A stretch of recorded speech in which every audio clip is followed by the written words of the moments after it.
Shalom sahabat terkasih, hari ini kita akan merenungkan firman Tuhan tentang menabur dan menuai. Hukum rohani ini sederhana, apa yang kita tabur, itu juga yang akan kita tuai. Mari kita mulai dengan beberapa ayat firman Tuhan. Dari Galatia pasal 6 ayat 7, jangan sesat, Allah tidak membiarkan dirinya dipermainkan, karena apa yang ditabur orang, itu juga yang akan dituainya. Penjelasannya, setiap tindakan kita, baik atau buruk, akan kembali kepada kita. Aplikasinya, mari kita berhati-hati menabur kebaikan, bukan keburukan.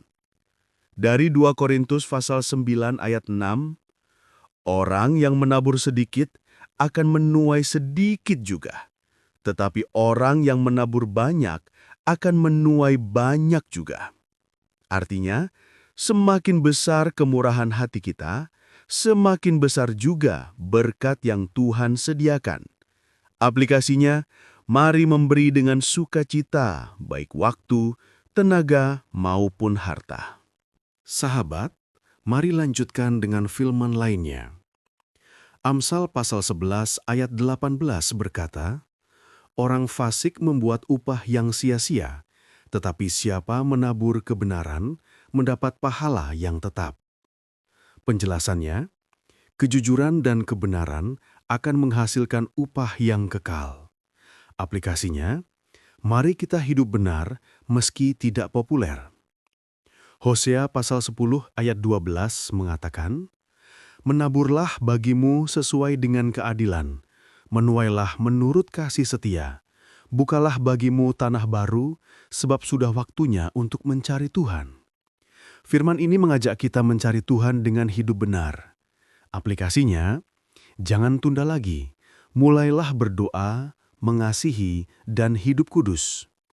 Dan Mazmur pasal 126 ayat 5 berkata, orang-orang yang menabur dengan mencucurkan air mata akan menuai dengan bersorak-sorai. Artinya, kesetiaan dalam penderitaan akan berbuah sukacita. Jadi mari tetap setia walau dalam tangisan, karena Tuhan sanggup mengubahnya menjadi kemenangan. Sahabat, mari kita renungkan bagian terakhir. Mazmur pasal 126 ayat 6 berkata, orang yang berjalan maju dengan menangis sambil menabur benih, pasti akan pulang dengan sorak-sorai sambil membawa berkas-berkasnya.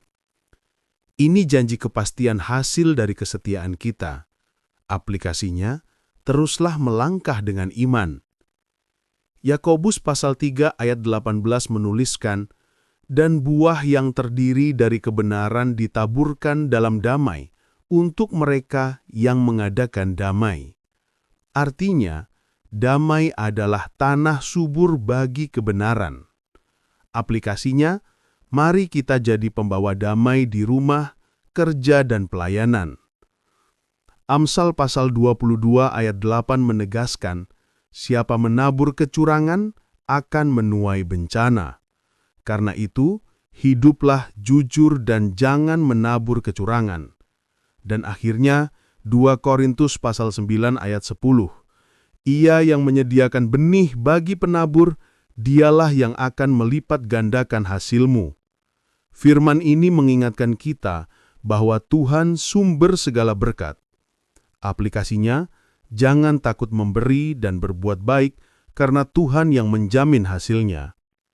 Jadi sahabat, mari kita menabur dengan iman, kasih, doa, dan pelayanan.